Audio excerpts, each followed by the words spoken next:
Hey guys, what's going on? It's Lefty from 643 Productions coming at you here with some Homefront multiplayer demo gameplay, but this commentary is not about Homefront or anything really having to do with it. This is just a gameplay I've been sitting on, and I'm going to use it as a vehicle, or not really reference it specifically as a vehicle to talk about what I want to get to today. So if you're not a fan of Homefront gameplay, go ahead and open up a new tab and just keep this video playing and listen to what I have to say, because I want to talk with you guys about Call of Duty Elite. As of this recording, September 2nd, 2011, marked the beginning of Call of Duty XP in Los Angeles, and it was live streamed over the internet. There was a keynote speech that sparked a lot of Twitter feeds blowing up about what Modern Warfare 3 was going to be like. There were multiplayer reveals, there were COD Elite reveals about what the pricing plans were going to be for the premium service of COD Elite, and all that great stuff. Now, I missed the live stream, figuring I could get the meat and potatoes of what was said later on,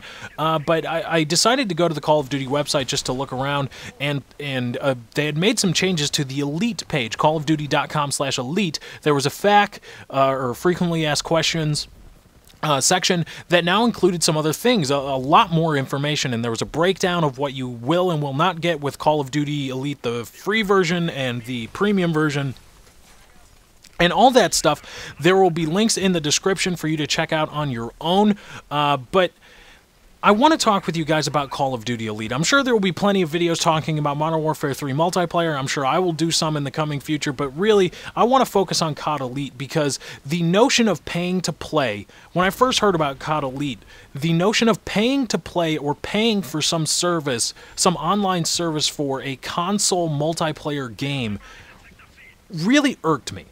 And I decided to come at it from the perspective of this is in some way a ripoff. Now, I'm going to qualify that sentiment later, but it really irked me because I don't want to set that precedent. I don't want the community, the gaming community, to set that precedent with sales numbers that it's okay to start slapping price tags on multiplayer aspects for console games, which you pay obviously up front for, and then you have these secondary and tertiary costs. I don't want to set that precedent. Now, I also don't want to get into a slippery slope argument, because slippery slopes technically are a logical fallacy, but I do believe I have a firm basis for a more negative slippery slope with the precedent set because of Activision and how they have regarded their proprietary IP in Call of Duty.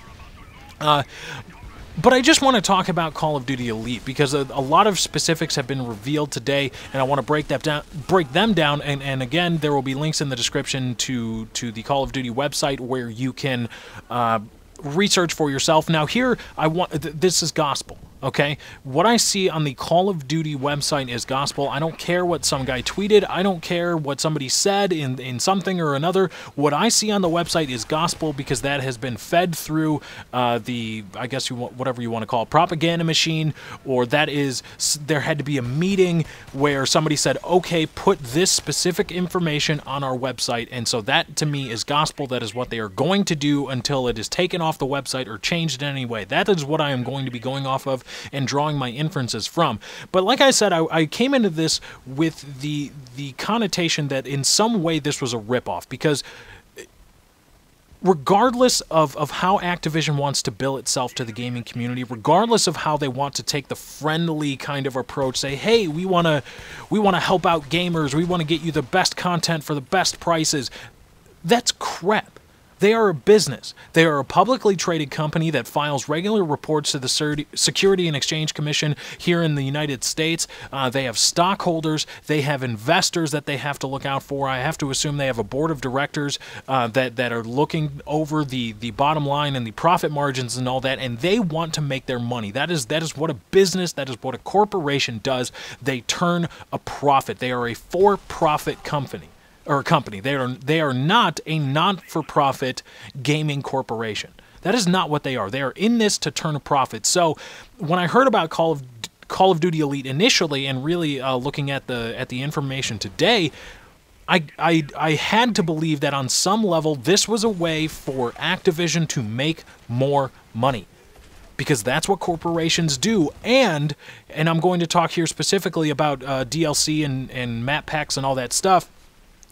And if If the previous versions of delivering DLC and downloadable content was making a large enough profit, if Activision believed that they couldn't milk that cow for any more than it was worth, then we wouldn't be seeing Call of Duty Elite. If that was the maximum, if that was the ceiling for profits for DLC and post-launch support or post-launch product service, then we wouldn't be seeing Call of Duty Elite. There wouldn't be a need for it because Activision would be making enough money as it is.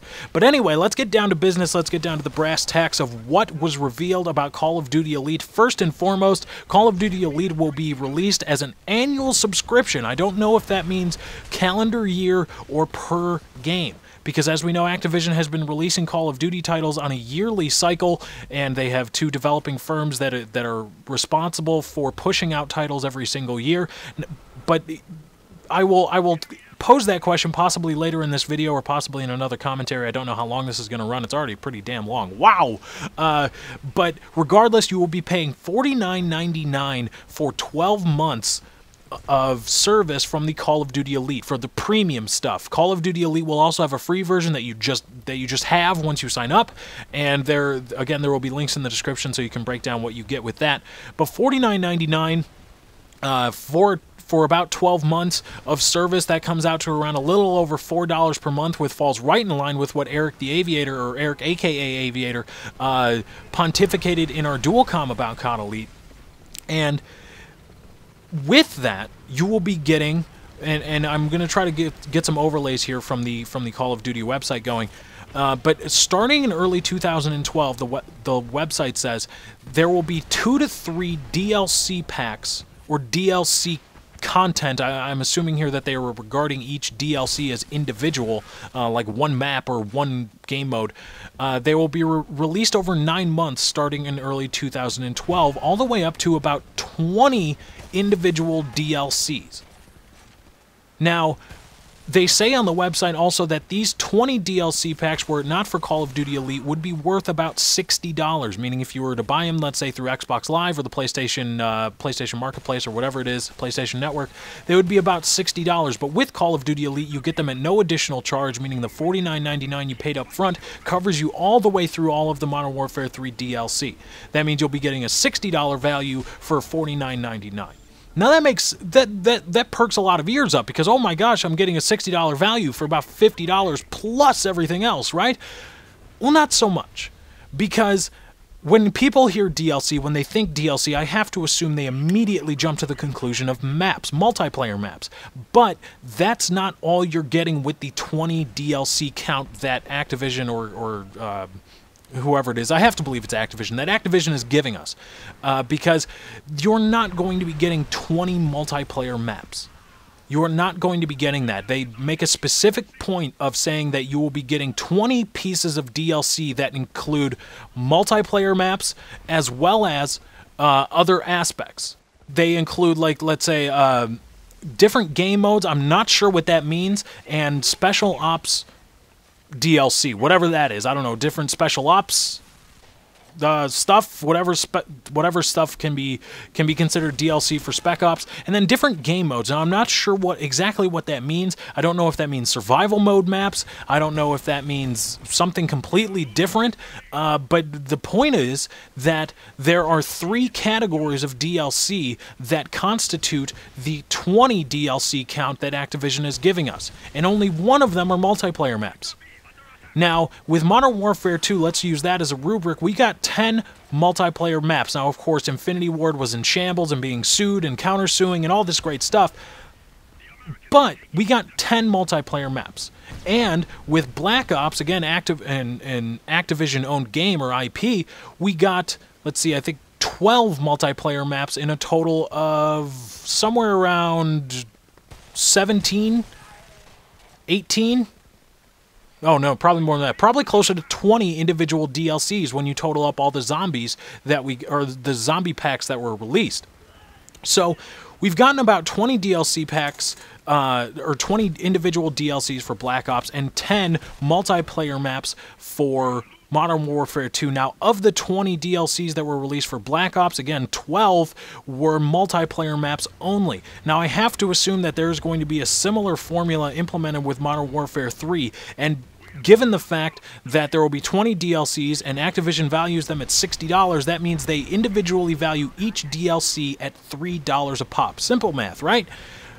So, with 12, or I have to assume that we are going to see anywhere from 11 to 14 multiplayer maps, because 15 or more multiplayer maps will mean there's only 1 or 2 DLCs for the Spec Ops mode and whatever other game modes they want to output. So that means that there's no point to differentiating between Spec Ops downloadable content and other kind of game mode downloadable content. We'll probably see anywhere from 11 to, I guess, would say 13 multiplayer maps. The rest of the DLCs, all the way up to 20 individual DLCs, will constitute the rest of Spec Ops and all that stuff. So that leaves us with a value of around $33 to $39.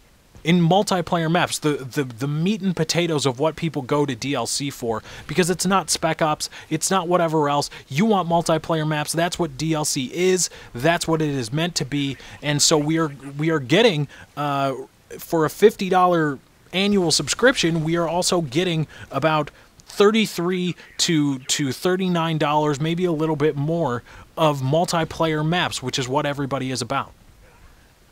And so, if from that perspective, the $49.99 price point isn't really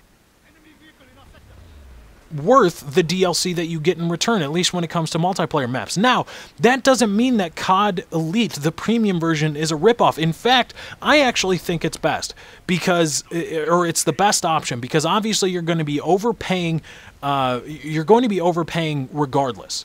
Okay, so you're going to be overpaying at $50 for a 12-month subscription for COD Elite, but you're also going to be overpaying if you buy the DLC individually for $60, because you're not going to separate between, or you're not going to be able to separate between multiplayer DLC, Spec Ops DLC, and whatever else. You're not going to do that. So to get all the multiplayer maps that you would get with the COD Elite Premium service, you would have to spend $60. So it really is the lesser of two evils. You can overpay by a little bit in terms of the $49.99 annual subscription for COD Elite, or you can overpay by a lot more for $60 of individual DLCs without the COD Elite Premium service. So I guess I have to say that, you know, COD Elite is a ripoff in some respects. It is a way for Activision to still return a major profit from what they believe. They're just repackaging some of the things and calling it something different and pricing you or charging you in a different way. But that's what you get. That's what you're probably going to get, I should say. And of course, if you value Spec Ops and all that, then it can turn out to be a valuable commodity. But the point is that the DLC is still going to be priced the same. It is still going to be priced relatively the same as every other Call of Duty previous. It's just a different kind of thing. And really, again, I'm going to break down even more the Call of Duty Elite stuff. This commentary ran really long. I apologize, guys, in a part 2 and possibly even a part 3. So be sure to check that out and leave a like on this video if you enjoyed it and you want more. But anyway, guys, that's my time. I got to get out of here. Thank you for joining. I hope you enjoyed. I'm out.